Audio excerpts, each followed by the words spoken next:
হযরত ইউনুস আলাইহিস সালাম নাম শুনছেন না? এই ইউনুস আলাইহিস সালাম একটা পর্যায়ে আল্লাহকে বলছিলেন, আল্লাহ আমার জাতির এগুলার কালেমা পড়বে না, হেদায়েত পাবে না, আপনি এগুলারে সব ডিরে ধ্বংস করে দেন। মানে ইউনুস আলাইহিস সালাম নিজের থেকে বলছিলেন। তো আল্লাহ তাআলা তখন বলছিলেন, ইউনুস ও একটু দূরে একটা লোক মাটি দিয়া মাটির পাতিল বানাইতেছে, অনেকগুলো বানাইয়া রাখছে, কুমার তুমি তার কাছে একটু যাও।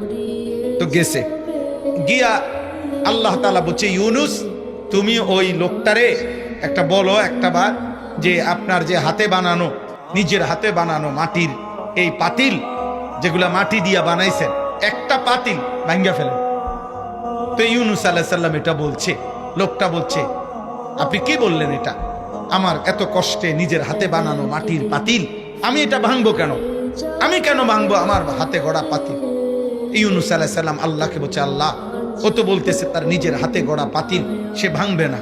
মহান আল্লাহ পাক বললেন, ইউনুস তাইলে এক কুমার যদি তার হাতে গড়া মাটির পাতিল ভাঙতে না চায়, 9 মাস মায়ের জরায়ুর মধ্যে আমি আল্লাহ আমার যে বান্দাকে নিজ হাতে বানাইছিলাম, আমি যাকে মাটি থেকে বীর্যের ফুটা থেকে জমাট রক্তে গোশতের টুকরা হাড্ডির খাঁচা এই দেহের চোখ নাক কান অঙ্গ প্রত্যঙ্গ দিয়ে যাকে আমি নিজ হাতে সাজাইছি, আমার সেই বান্দা আমি নিজের হাতে কেমনে ধ্বংস করে দেব?